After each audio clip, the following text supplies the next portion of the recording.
একটা উদ্যোগ তিনি নিয়েছেন, তিনি চারিদিকে সেই উদ্যোগকে ছড়িয়ে দিচ্ছেন।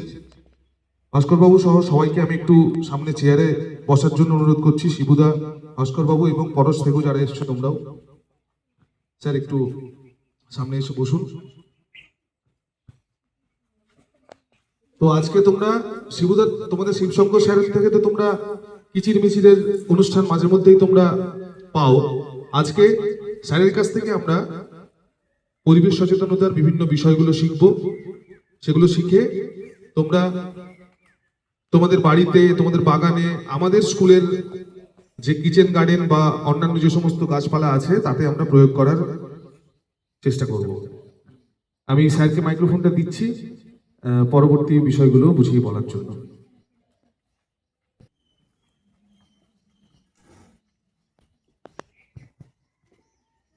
প্রথমে শুভ সকাল। এখানে উপস্থিত ছোট ছোট কচিকাচারা, তোমাদের স্কুল প্রাঙ্গণে এসে আমার খুবই ভালো লেগেছে। আর উপস্থিত প্রধান শিক্ষক মহাশয়, অন্য শিক্ষক শিক্ষিকাবৃন্দ এবং আমার সঙ্গে উপস্থিত শিবশঙ্কর স্যার, যার জন্য আমি এখানে আসতে পেরেছি আজ। তো তোমাদের সঙ্গে আমি বাচ্চাদের বলছি, তোমাদের সঙ্গে আমি খুব ভালো একটা জিনিস তোমাদের সঙ্গে আমি শেয়ার করব, যেটা হচ্ছে আচ্ছা তোমরা বলো তো কোন কোন জিনিস আমরা একদম বিনামূল্যে পেয়ে থাকি, সব সময় পাচ্ছি আমরা? কোন তিনটে জিনিস? অক্সিজেন, তার মানে বললে তোমরা বাতাস বললে যেখান থেকে, আর তারপরে জল, আর আর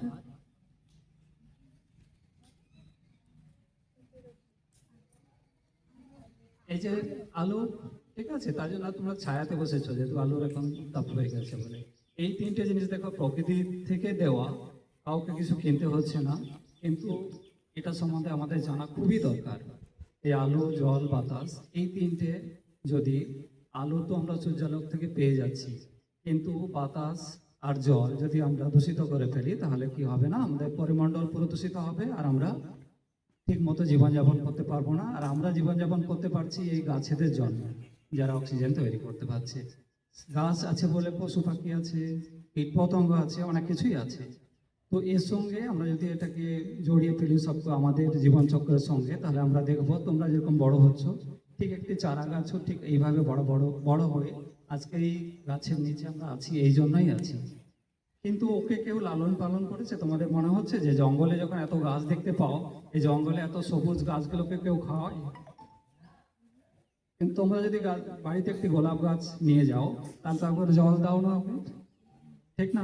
অর্থাৎ ওকে প্রতিপালন করতে হয়, কিন্তু জঙ্গলে গাছকে প্রতিপালন করতে হয় না। তাহলে কে খাওয়ালো ওকে? প্রকৃতি থেকে ও পাচ্ছে, ওখানে সূর্যালোক পাচ্ছে, জল পাচ্ছে প্রকৃতি থেকে, আর ওখানে ওর যে খাবারগুলো লাগে একটা গাছের খাবার, ওখানে ওদেরও লাগে নাইট্রোজেন, ফসফরাস, পটাশিয়াম, ক্যালসিয়াম, ওদের সব কিছুই লাগে, যেমন আমাদের শরীরের জন্য লাগে গাছেদেরও লাগে।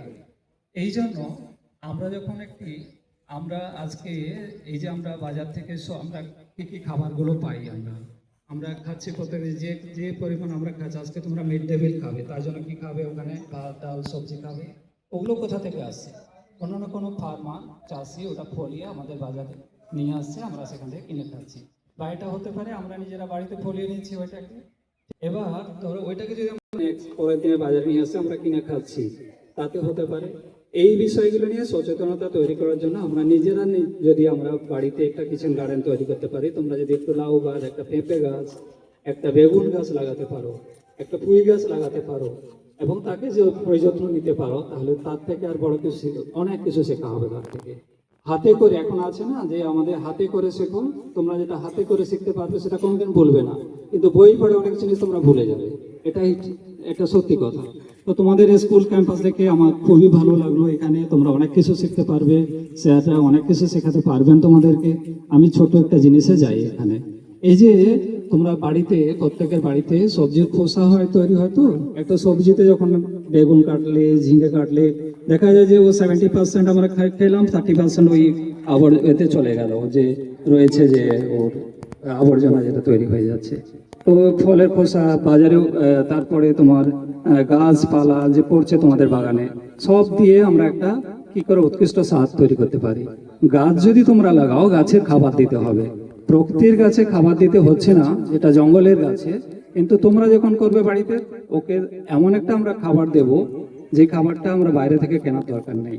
প্রতিদিন আমরা যা খাচ্ছি, যা অবশিষ্ট আমাদের তৈরি হচ্ছে, তাকে যদি আমরা কনভার্ট করতে পারি, তাকে যদি আমরা অন্য একটা ভাবে তৈরি করে নিতে পারি, তার থেকে যে খাবার তৈরি হবে, গাছ তা থেকে খুব বাড়বে। তো সেই জিনিস নিয়ে তোমাদের সঙ্গে আলোচনা করছি। মনে করো তোমাদের বাড়িতে প্রত্যেক দিন কিছু কিছু এরকম সবজি আবর্জনা জমা হচ্ছে। এবার তোমরা একটা বালতিতে একটু জমিয়ে রাখো, কোনো ফেলার বাইরে কখনো মা বাবাকে বলবে না যে বাইরে ফেলে দিতে।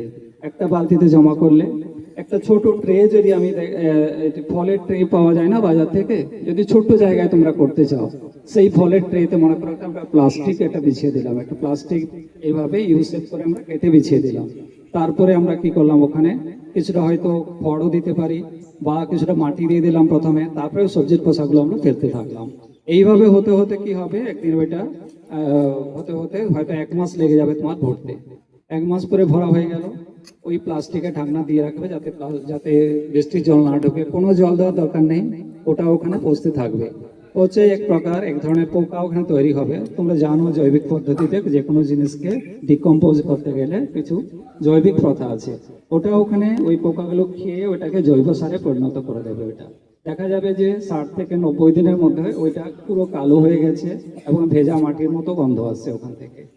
ওইটাকে করতে করতে তোমরা নেক্সট আরেকটাতে গেলে, এটা ভরে গেল, আরেকটাতে গেলে, এইভাবে যদি 3টে ফলের ট্রে আমরা রাখি, তাহলে দেখা যাবে যে 3 মাস থেকে প্রায় 3 মাস সময় লেগে যাবে ভরতে। আর 3 মাসের মধ্যে প্রথম ট্রেটা তোমার তৈরি হয়ে গেছে, কম্পোস্ট সারে পরিণত হয়ে গেছে। ওইটা যদি তোমরা তোমাদের গাছে ব্যবহার করো, তাহলে দেখবে তোমাদের গাছ কি সুন্দর খাবার পাবে, কোনো রকম রাসায়নিক সার তোমাদেরকে ব্যবহার করতে হবে না। সব থেকে ভালো জিনিস। আর যদি এর দ্বিতীয় বিকল্প কি আছে, যদি তোমরা এটা না করতে পারো, একটা বালতিতে 20 লিটার বালতিতে প্রত্যেকদিন আমরা ওই সবজির খোসাগুলোকে ফেললাম, ফেলতে ফেলতে ধরো হ্যাঁ বলুন। হ্যাঁ, যেটা আমি ব্যবহারের প্রসেসটাও বলে দিই। মনে করো ওখান থেকে যেটা তৈরি হলো, সেটা আমরা গাছে, একটা টবের যদি গাছ হয়, বা যদি কোনো একটা যেমন এই ধরনের গাছ রয়েছে, সেই গাছের ক্ষেত্রে যদি আমরা ওটা ব্যবহার করি, তাহলে আমরা দিতে পারি ওখানে। মনে করুন ওজন তো করতে পারছি না, মনে করুন একটাতে আপনারা একটা কোদালে যতখানি লাগতে পারে এমনি একটা পরিমাণ, বা এইটুকু পরিমাণ আমরা দিতে পারি, যেমন যেমন লাগবে মাটির সঙ্গে আমরা দিতে পারি। আর তৈরি করার পদ্ধতিটা হচ্ছে এরকমই, যে ওখানে আমরা জমালাম, ধীরে ধীরে ওখানে জলটা যাতে না বেরিয়ে যায় তার জন্য আমরা প্লাস্টিক বিছিয়েছি। এবার তোমরা বলতে পারো যে ওখান থেকে একটা দুর্গন্ধ সৃষ্টি হবে। আমি বলবো না, যদি ঢেকে রাখো আর তোমাদের বাড়ি এক কোনায় কোনোটা জায়গায় তোমরা তৈরি করো, তাহলে তো কোনো বলতেই নেই, ওটা সুন্দর হবে। আর যদি মনে করো ওটাকে লিকুইড কিভাবে করা যেতে পারে, একটা বালতিতে আমরা নিলাম, ফেলছি ওখানে 3 দিন 4 দিন ফেললাম ওখানে, আর জলটা দেবো 3 গুণ বেশি জল দেবো। এক পরিমাণ তোমরা দিয়েছো, 3 গুণ পরিমাণ জল দিলে ওইটা জলের মধ্যে যদি দেওয়া হয়, তাহলে 7 থেকে 10 দিনের মধ্যে ওটা পচে যাবে। ওর মধ্যে হালকা গুড় দেবে, বাজার থেকে যেটা কম দামি গুড় পাওয়া যাবে, 250 গ্রাম মতো গুড় যদি আমরা 1 বালতি জলে দিয়ে দিই, তাহলে কোনো রকম কোনো অন্য পোকামাকড় হবেই না, কোনো রকম গন্ধও হবে না। আর যদি বাড়িতে কোনো দই থাকে, খুব পুরনো দই, টক দই, তাহলে 1 চামচ দিলেই আরো ভালো। 1 চামচ বা 2 চামচ দই মিশিয়ে দেওয়া হলো ওখানে, আর না হয় বাড়িতে ওই বাজার থেকে 250 গ্রাম গুড় নিয়ে আসা হলো, গুড়টা ওখানে দেওয়া হলো। তাহলে ও যে লিকুইডটা তৈরি হবে, তোমরা যে কোনো গাছে দাও, গোলাপ গাছ, বেগুন গাছ, যে গাছগুলো কোন গাছে কি উপকার সেটাও আমি পরে বলে দেবো। যে গাছগুলো এই যেমন বেগুন, ঝিঙে, যে গাছগুলো প্রচণ্ড লতা গাছ, যারা ফুল ফল আনতে যাতে সময় লাগে, তাদের ক্ষেত্রে দিলে খুবই কাজে লাগবে। যে কোনো বড় গাছের ক্ষেত্রে তো লাগবেই লাগবে। এটা আমি নিজে আজ 5 বছর ধরে আমি নিজে ইউজ করছি আমার ছাদে বাগান থেকে। আমি বিকল্প এই ট্রেটাই নিয়েছি। আমি আসবো দ্বিতীয় পন্থাটা কি আপনাদের স্কুলের জন্য আমি বলবো এখন। তো প্রথম পন্থাটা বলছি, যাতে খুব লিমিটেড, যারা আমরা বেশি জায়গা নেই, আমাদের ছাদটাই আমাদের বাগান, এমনও হয়, সেক্ষেত্রে আমি ট্রের হেল্প নিয়েছি। কোনো জল ওখানে ঢুকতে দেওয়া হয় না, ওই ট্রের মধ্যে বিছানো আছে প্লাস্টিক, এইভাবে ওখানে তৈরি হচ্ছে। এবং সেটা ইউজ করে আমি যে পরিমাণে ওখানে গাছপালা, যে পরিমাণে সতেজ সবুজ থাকে, গাছেরা যেভাবে ফুল ফল দেয়, সেটা আমি বলবো অন্যদের বাগান থেকে অনেক ভালো দেয়। সব সময় গাছের মধ্যে একটা সতেজতা রয়েছে, গাছ সবুজ রয়েছে, সবসময় গাছ ফুল ফলে ভরে থাকে। তোমরা নিজের মতো করে ওখানে একটা আনন্দ পাবে, এবং তোমরা অবজারভেশন করে ওখানে লিখবে যে কি কি পরিবর্তন হচ্ছে গাছটির মধ্যে। তোমরা এটা দেওয়ার পরে কি দেখতে পেলে, এই যে সারটা মিশ্রণ সারটা আমি বলছি, এটা 10 দিন ছাড়া ছাড়া দেওয়া যেতে পারে প্রত্যেকটি গাছে। খুব ছোট চারা গাছে না দিয়ে মোটামুটি তার ম্যাচিওর গাছে দেওয়া যেতে পারে। এতে কোনো পার্শ্ব প্রতিক্রিয়া থাকবে না। এমনকি ওই জলটা যদি আমরা গাছে স্প্রে করে দিই তাহলে অনেক পোকামাকড়ও চলে যাবে। অনেক তো এইটাই দেখেছো, গাছ থাকলে পোকামাকড় আসবে। যাদের কাছে যে জবা গাছ রয়েছে দেখবে সাদা ধরনের দই পোকা আমরা বলে থাকি, ওগুলো প্রায় চলে আসবে। কোনো রকম কেমিক্যাল আমরা ইউজ করব না। বাড়িতে একটু হলুদ গুঁড়ো রয়েছে, একটু লিকুইড স্প্রে যেটা দিয়ে বাসন মাজা হয় ওটা নিলে, বা একটু মাকে বললে একটু লঙ্কা বাটা, কাঁচা লঙ্কার বাটা দিতে, ওটা দিয়ে স্প্রে করে দাও, ওগুলো চলে যাবে। অনেক পোকামাকড় চলে যাবে ওতে। কোনো রকম রাসায়নিক আমরা ইউজ করব না। আজকে তোমরা এটাই শিখো যে আমরা রাসায়নিক ইউজ করব না, তাহলে তোমরা শুদ্ধ এবং খুব ভালো সতেজ সবজি খেতে পারবে। আর এখন আমি স্কুলের ব্যাপারে আসি। তোমাদের স্কুল ক্যাম্পাস এতটাই ভালো, স্যারের সঙ্গে আমি ঘুরে দেখলাম। এখন এখানে একটা 4x6 বা আরো ছোট করে বলতে গেলে 3x5 যেমন আপনারা করতে পারেন, 4x6 সাইজের একটা প্লট নিলাম, যে কোনো কোণাতে নিলেন, ডেপথ করলেন 3 ফুট মতো ডেপথ করলেন। তারপরে ওখানে আপনারা কোনো প্লাস্টিক বিছাতে হবে না। এই যে ডালপালা যেগুলো খুব হার্ড যেগুলো পড়ে আছে ওগুলো নিচে গেল, যে গাছের ডালপালাগুলো, ঘাস, এখানে তো প্রচুর ঘাস তৈরি হবে। এগুলো আপনাদের উপাদান। এখানে যত বেশি ঘাস দেখতে পাবেন, যত বেশি পাতা পড়বে, আপনারা তত বেশি কম্পোস্ট তৈরি করতে পারবেন। আপনাদের হাতেই তৈরি রয়েছে। এগুলো নিয়ে ওখানে ঢালতে থাকুন, একটু স্তর মাটি দিলেন, আবার ওইভাবে করতে থাকুন ওটা জমতে থাকুক। মাঝখানে 10-15 দিন ছাড়া একটু কোদাল দিয়ে কাউকে একটু টানা করাবেন, যাতে একটু ওর মধ্যে একটু হাওয়া বাতাস চলাচল করতে পারে। এইভাবে যখন বর্ষাকাল আসবে একটু ঢাকা দিয়ে রাখবেন, যাতে খুব জল না ওখানে ঢুকে যায়। এইভাবে হতে হতে আপনারা ওখানে 60 থেকে 90 দিনের মধ্যে ওই প্রসেসটা তৈরি হয়ে যাবে পুরো। এবং ওই সারটা আপনারা যে কোনো জায়গায় ইউজ করুন। যদি দুটো পারেন, এটা কমপ্লিট হচ্ছে, আরেকটা জায়গায় করতে থাকুন। দু কোণাতে দুটো করে দিন। আমার মনে হয় আমি আরেকটা জিনিস ছোট্ট করে দেখাবো। আমি একটা জিনিস এখানে নিয়ে এসেছি। এটার নাম হচ্ছে ওয়েস্ট ডিকম্পোজার। এটা NCOF, national centre of organic farming, government of India, দিল্লির ওই ইউপির গাজিয়াবাদে একটা সেন্টার হয়েছে। ন্যাচারাল ফার্মিং এর উপরে সেন্ট্রাল গভর্নমেন্ট একটা সায়েন্টিফিক অর্গানাইজেশন তৈরি করেছে, যারা এখানে এটা হচ্ছে লেখা আছে ওয়েস্ট ডিকম্পোজার। কি দিয়ে তৈরি আছে? এটা দেশি গরুর গোবর থেকে যে ব্যাকটেরিয়া পাওয়া যায়, সেখান থেকে ওরা ওটাকে বায়োলজিক্যাল প্রসেসে ওটাকে তৈরি করে এখানে ভরেছে। এবার এটা কোথায় পাবেন আপনারা? পেতে গেলে আমি দেখেছি হয় NCO থেকে ওদেরকে মেল করে নিতে হয়, কোনো এমনি বাজারে পাওয়া যায় না, বা আপনারাই অনলাইনে এটা পেতে পারেন। কস্ট কত পড়ে? মাত্র হয়তো 20 টাকা করে পার পিস। এটা কিভাবে ইউজ করবেন আমি এটার ক্ষেত্রে বলি। আপনারা এখানে যে সবজির খোসাও রয়েছে, এইটাকে সবজির খোসা না দিলেও কোনো অসুবিধা নেই। ডাইরেক্টলি 200 লিটার যদি একটা ড্রাম নেন, তাহলে পুরো বোতলটা চলে যাবে 200 লিটার ড্রামে। 2 কেজি গুড় লাগবে, 2 কেজি গুড়, 200 লিটার জল, আর এইটা একটা, এর দাম হয়তো 20 টাকা। ওইখানে ওটা দেওয়ার পরে 7-8 দিনের মধ্যে ওখানে একটা ডিকম্পোজ হয়ে যাবে ওই জলটা। আর ওই জলটা আপনারা ওই যে বলছিলাম যেটা ডিকম্পোজ, যেটা বলা হচ্ছিল যেখানে ঢেলেছেন, ওই জলটা ওখানে দিন। তাহলে যেটা 90 দিন লাগছিল সেটা আপনার 45 দিনে হয়ে যাবে। এর নাম হচ্ছে ওই জন্য ওয়েস্ট ডিকম্পোজার। ওখানে ডিকম্পোজ করে দিচ্ছে। দিল্লি বা ইউপিতে এরা পলিউশন দূষণ হচ্ছিল, পলিউশনের জন্য তাদের সেন্ট্রাল গভর্নমেন্ট এই অর্গানাইজেশনকে দায়িত্ব দিয়েছিল, এবং আজকে চাষিরা এটা ইউজ করে পলিউশন কমানোর জন্য ওগুলোকে ডিকম্পোজ করে দিচ্ছে। তাতে কি হচ্ছে? মাটির উর্বরতা শক্তিও বজায় থাকছে, আর ফলনও বাড়ছে। ওহেতু আমরা রাসায়নিক সার ব্যবহার করতে পারছি না। এটাও করতে পারেন। আর আপনাদের সময় বোধহয় খুব কম আছে, যদি একদম রান্না করা উচ্ছিষ্ট যে রান্না করার হলো সেটাও দিতে পারেন। যা আছে ওখানে কোনো কিছু ফেলবেন না, একদম সবকিছু সব মিলিয়ে ওখানে কম্পোস্ট হচ্ছে। এই জন্য বলা হচ্ছে food waste and garden waste. Food waste আর গার্ডেন ওয়েস্টকে ডিকম্পোজ করার জন্য এটা আছে। হ্যাঁ, সেক্ষেত্রে হয়তো যেটা আপনারা বাড়িতে করছেন, বাড়িতে যেটা করা যাচ্ছে সেখানে হয়তো একটু মাংস বা কাঁটা ওখানে লেগে যেতে পারে, ওটা সাবধানতার জন্য আপনারা করলেন না। কিন্তু এখানে তো ওগুলো পচে যেতে পারে, কোনো অসুবিধা নেই। এখানে যেটা ইউজ করছেন আপনারা খুব বড় ধরনের ভাবে আপনাদের প্রজেক্টটা হচ্ছে, তাই সেগুলো ডিকম্পোজ হয়ে যাবে। বাড়ির ক্ষেত্রে একটা সাবধানতা অবলম্বন করতেই পারে। আপনাদের যদি টাইম থাকে তাহলে আমি বাড়াবো, আদারওয়াইজ কোনো কোশ্চেন থাকলে আপনারা করতে পারেন। তো এটা ইউজের ক্ষেত্রে বাচ্চারা একটু বলুক কি কি জানলো, তাহলে আমি আর একটু তোমাদের কাছ থেকে যদি কোনো প্রশ্ন থাকে তোমরা করো, কিভাবে তোমরা বাড়িতে করতে পারো। তোমরা ঘরে যে সবজির চোখলাগুলো হয় কি করো ওগুলো? হ্যাঁ, কোথায় ফেলো? রাস্তায়। তোমরা কোথায় ফেলো? রাস্তায়। কি সুন্দর লাগে তাই না? গন্ধও ছড়ায় কত সুন্দর। ওর থেকে স্যার যেটা বলছেন না, যে তোমার ফেলে দাও, ফেলে দিলে কি হয় জানো তো, ওখান থেকে মিথান গ্যাস তৈরি হয় এবং ওটা সব থেকে একটা আবর্জনা, যেখান থেকে বেরোচ্ছ একটা আবর্জনা। তুমি যাও না অনেক জায়গায় রাস্তাঘাটে পড়ে থাকে অনেক দিন থেকে আবর্জনা, কেমন ওখানে দুর্গন্ধ ছড়ায়। তাহলে আমরা এতজন আছো, তোমরা এখানে 50 জন স্টুডেন্ট বসে আছো, তোমরা যদি ওইগুলো না ফেলো, 50টা ফ্যামিলি থেকে তোমরা ওইটা তৈরি করো, লিকুইডটা তোমরা তৈরি করো, খুব ভালো। ওখানে একটু গুড় মিশিয়ে দেবে বা বাড়ির তৈরি একটু দই মিশিয়ে দেবে, কোনো পোকা ওখানে হবে না। আর ঢাকনা দেবে, যে বালতি করছো ঢাকনা দেওয়া থাকলো, 10 দিন পর থেকে তোমরা ইউজ করতে পারলে।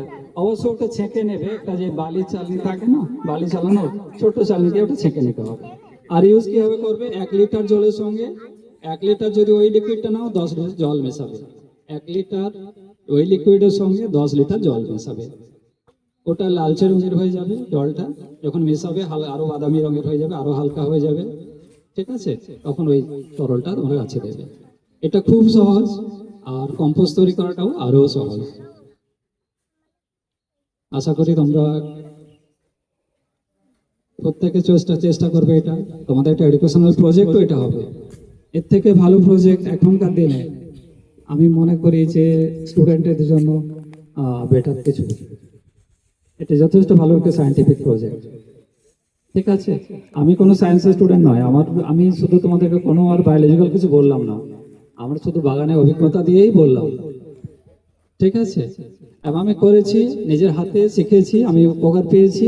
তাই জন্য আমাদের স্কুল আছে, আমাদের স্কুলে এরকম ভাবে আমরা অনেক বড় জায়গাতে এই কম্পোস্ট তৈরি করতে পেরেছি। বাহ, এ তো খুব ভালো পাচ্ছে এরা। তাহলে আমরা কি করে জানবো যে তোমরা বানাচ্ছো বলে? যা, কি করে বুঝবো যে তোমরা সত্যিকারের বানাচ্ছো? আমরা জানবো কি করে? কে বলবে?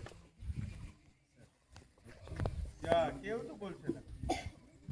তুমি বলবে, আমরা কি করে জানবো যে তুমি সবজির চোখলা থেকে সার বানিয়েছো? বলো বলো বলো বলো। আমরা কি তোমার বাড়িতে দেখতে যাব? না, এই তো না বলে দিচ্ছে, দেখ তোর বন্ধু না বলছে। এই কার কার বাড়িতে যাব আমরা দেখতে, কি তোমরা সবজির চোখলা থেকে সার বানাচ্ছ কিনা? সবার বাড়িতে যাব। কবে যাব? 1 মাস পরে, ঠিক আছে? সবার নিয়ে নেব অ্যাড্রেস, আর তারপর আমরা যাব, ঠিক আছে? হ্যাঁ, তোমার ঘর শক্তিনগরে, তুমি সেখান থেকে এখানে কি করে আসো? বাপরে, তোমার ঘর ঘোরাঘোরা, কোনো অসুবিধা নেই, আমরা ঠিক খুঁজে নিয়ে পৌঁছে যাবো। হ্যাঁ স্যার, সুদীপ্ত স্যার শুনুন, এরা বলেছে সামনের মাস থেকে এরা সবাই ঘরে সবজি চোখলা থেকে সার বানাবে। সামনের মাস থেকে? হ্যাঁ, মানে এই কাল থেকে শুরু করবে। 1 মাসের মধ্যে হয়ে যাবে অনেকটা। তারপর আমরা সবাই এদের বাড়ি বাড়ি ঘুরে ঘুরে দেখতে যাবো। এ বলে দিয়েছে এর বাড়ি ঘোড়া ধরা, ও বলে দিয়েছে শক্তিনগর, বাকিটা অ্যাড্রেসগুলো নিয়ে নেবো, তাই তো? কিছু বল তোরা, হ্যাঁ না জোরে বল। দেখে নাও, এখানে একটা ট্রেট হয় না, এই ট্রেতে প্লাস্টিক দিয়ে দেওয়া হলো, মোটা প্লাস্টিক একটু মাটি দিলে, প্রথমে একটু মাটি দিলে, তারপরে সবজির সাইডের মধ্যেই দিলে, এইভাবে এটা ভরতে থাকবে। এটা ভরতে কত সময় লাগবে? একটা বাড়িতে আমার তো মনে হয় ওই 20-25 দিনের মধ্যে ভরে যাবে, তাই না? ডিমের খোসা থেকে শুরু করে কলার খোসা হলে আরো ভালো, কলা খেয়ে কোনো কিছু ফেলবে না, কোনো সবজির খোসা, ফলের খোসা, বাড়িতে উচ্ছিষ্ট খাবার, কোনো কিছুই ফেলবে না, কোথাও ফেলতে যাবে না, সবকিছু এখানে থাকবে। কিন্তু এটা যাতে না বেরিয়ে যায়, তার জন্য তোমরা কি করবে, এই দেখো এখানে এটা তৈরি হলো, এটা কভার তৈরি হলো, আরো একটু বাড়াবে এটাকে, একটু বাড়িয়ে নেবে এটাকে। তা থেকে আরো বাড়ালে কি ওটা ঢাকাও হয়ে যাবে, বাইরের উপরে একটা ঢাকা দিয়ে দেবে, তাহলে তোমার বৃষ্টির জলও পড়লো না। আর এখানে একটা পচে গিয়ে যে জল তৈরি হবে, ওটা ওখানে কোনো জল দেবে না, ওই জল ওখানে ওরা একটা ময়েশ্চার তৈরি হবে ওখানে, সবসময় ভিজে ভিজে থাকবে।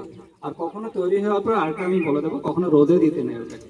ওটাকে একটা বস্তা বন্দি করে রেখে দেওয়া হলো ছায়া জায়গায়, বাড়ির কোনো একটা জায়গায় রাখলে, বাগানের কোনো জায়গায় কখনো রোদে ওটাকে শুকানো যাবে না। কারণ ওখানে শুকিয়ে দিলে কি হবে, ও যে ব্যাকটেরিয়াগুলো, যেখানে উপকারী ব্যাকটেরিয়াগুলো আছে, ওরা মরে যাবে। ওটা দিয়েই কিন্তু তৈরি হচ্ছে, ওইগুলোই গাছেদের কে ত্বরান্বিত করছে।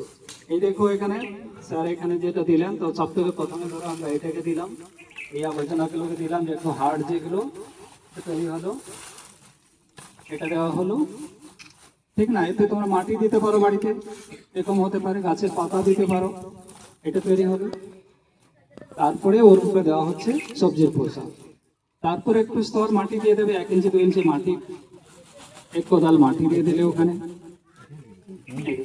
দিয়ে দিলেন। এখানে স্যার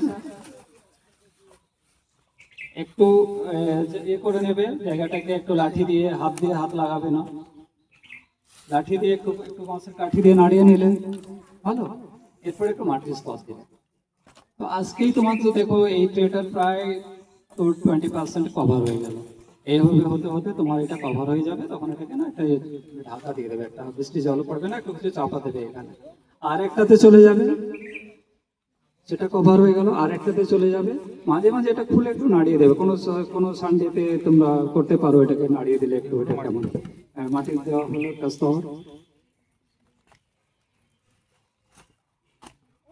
এখানে কোনো কিছুই ভুল নাই, সব হাতে নাতে যা করবে সেটাই শেখা, কোনো কিছু এখানে থিওরি বলা নেই যে এটা না হলে এটা ভুল।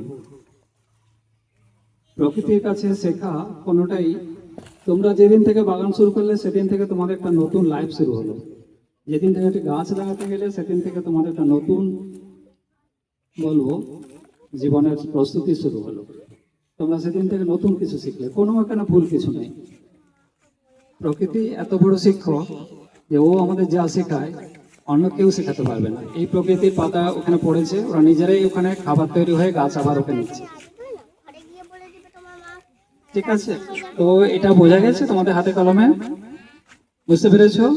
কোনো অসুবিধা হলে আমি এই যে স্যারকে বুঝতে একটা, পেরেছো, হাত উপরে করো তো, সবাই বুঝতে পেরেছো। বাহ, তোমাদের স্যার আর ম্যাডামরা আরো ভালো করে শিখিয়ে দেবেন। আমি একটা ডকুমেন্টও দিয়ে দেবো এখানে, যেগুলো লেখা আছে একটা দিয়ে যাবো, স্যারকে পাঠিয়ে দেবো। স্যার এটা নিয়ে আরো বেশি লিখেছেন, শিখে নেবেনও, তোমাদেরকে বলতে পারবেন। তোমাদের ফিডব্যাক তোমরা পাঠাবে স্যারকে, কেমন কিভাবে কনভার্ট হচ্ছে, তোমরা নিজে লিখবে একটা ডায়েরিতে, যে আজকে আমরা দেখলাম যে এটা দিয়েছিলাম, ওখানে কি হয়েছে, ওটা কালো হয়ে গেছে দেখলাম। তোমরা লিখবে কতদিন পরে তোমরা দেখলে ওটা, তোমরা দেখতে পেলে ওখানে তুলতে গিয়ে কিছু পোকা তৈরি হয়েছে। ভালো জিনিস, পোকাকে কোনো মারতে যাবে না, ওখানে ওরা খাবে, ওখানে ওরা বেরিয়েও আসবে না, ওকে ওখানে জীবনচক্র ওদের ওভার হয়ে যাবে, শেষ হয়ে যাবে। যখন প্রজাপতি চক্র তোমাদের দেখছিলাম, হ্যাঁ না, লার্ভা পেপা থেকে কিভাবে প্রজাপতি হয়, তো ওই পোকাগুলো ওখানে খাবে, খেয়ে ওরা মরে গিয়ে ওখানে ওই জৈব সারের মধ্যে চলে যাবে ওরা। তার জন্য আমাদের ছেড়ে দিতে হবে কম সময় 1 মাস। এটা ঢাকনা দেওয়ার যে বন্ধ হলো 1-1.5 মাস, আর আমরা ওখানে কিছু করবো না। মাঝে মাঝে দেখতে পারো যখন যে এত পোকা নেই, ওখানে বাদামি রঙের হয়ে গেছে, কালো হয়ে গেছে, একটু নাড়িয়ে দিলে ফুসফুস হয়ে গেছে, একদম মিশে গেছে, আর কিছুই বুঝতে পারছো না, সুন্দর কালো ছাদ তৈরি হয়ে গেছে, কোনো পোকা নেই, তৈরি হয়ে গেছে। দেখুন এটা ভেজা মাটি যেরকম গন্ধ থাকে, সেরকম গন্ধ আসবে, ব্যাস তৈরি হয়ে গেছে। তাহলে আরো কিছু রাখতে চাও রাখতে পারো, তোমার কোনো অসুবিধা নেই। তারপর তুলে নিয়ে তোমরা বস্তাবন্দি করে রাখলে কখনো রোদে না শুকবে, ছায়া জায়গায় রাখো। এবার গাছে যখন যখন প্রয়োজন সব জায়গায় দাও, কোনো অসুবিধা নেই। আর যখন লিকুইড করতে চাইছো, ওই জিনিসটাকে তোমরা বালতির মধ্যে দিলে, ওখানে গুড় ব্যবহার করলে বা দই ব্যবহার করলে। আর এটা আনার দরকার নেই, এটা সবার জন্য নয়, এটা স্কুলের জন্য আমি বলবো, হ্যাঁ না? তোমরা যখন এখানে শিখবে স্যারেরা করে দেবেন, এখানেও তোমরা শিখবে। এটা স্কুল থেকে শেখো, বাড়িতে করো, দুটো জিনিস। তোমরা বাড়িতে করছো ছোট্ট করে, আর স্কুলে একটা বড় ধরনের জিনিস, ঠিক আছে? এটা স্যারেরা, আমি এটা ওই অ্যাড্রেস দিয়ে দেবো, স্যারেরা এখানে আপনারাও নিয়ে নিতে পারবেন। আমি আপনাদের এটা দিয়ে গেলাম, থ্যাংক ইউ। আমি বাড়ির জন্যই মাগাই, স্কুলের জন্যই মাগিয়ে থাকি। আর আপনারা করবেন এটা, আশা করি আপনাদের মিড ডে মিলের সময় হয়ে এসছে। তো আমি আর কিছু বলার না থাকি, থ্যাংক ইউ আপনাকে, অনেক কিছু আমরা শিখলাম তো। এগুলো আমরা প্রয়োগ করার চেষ্টা করব, এতে আমাদের লাভই হবে। যাই হোক, খিদে পেয়ে গেছে অনেকেরই, আমাদের মিড ডে মিলের টাইমও হয়ে গেছে। তারপরে পরশ ফাউন্ডেশন থেকে আসা দিদিরাও আছেন, তারা তোমাদের জন্য কিছু উপহার এনেছেন, সেগুলো নিয়ে আমরা মিড ডে মিল খেতে চলে যাব। স্যারকে আবারও অনেক ধন্যবাদ, আর স্কুলের তরফ থেকে আপনাকে বারবার আমাদের স্কুলে আসার জন্য এবং এরকম জিনিস শেখানোর জন্য আমরা আমন্ত্রণ জানাচ্ছি। আপনি পরেও আসুন, শুধু একদিন নয়, বারবার এসে আমাদের বাচ্চাদের এই সমস্ত শিক্ষা দিন। আর শিবুদাকে স্পেশালি আর অন্যভাবে ধন্যবাদ বলছি না, উনি তো সবসময় আমার সাথেই আছেন, আমাদের স্কুলের সাথেই আছেন। তোমরা কিচির মিচির কি প্রোগ্রাম কি আরো চাও স্যারের কাছ থেকে? তো সেটা স্যারকে রিকোয়েস্ট করো। তো কেউ কিছু বলছেই না, সব সার বানাতে ব্যস্ত হয়ে গেছে, বুঝলি? এই সার বানালে পাখি আসবে, গাছ হবে, গাছ ফল হবে, তখন কিন্তু পাখি আসবে, পাখিরা এসে কিচির মিচির করবে। আর সেটার জন্য কিন্তু শিবুদাকে এবং ভাস্কর স্যারকে আমাদের কিন্তু দরকার এখানে, ঠিক আছে? তো স্যারদেরকে আমরা আবারও স্কুলের তরফ থেকে ধন্যবাদ জানাচ্ছি। বারবার আসুন আপনারা আমাদের স্কুলে এবং এরকম শিক্ষা দিয়ে যান। আর এবার আমি পরশ থেকে আসা সবাইকে দিদিদের বলছি যে আপনাদের ছোট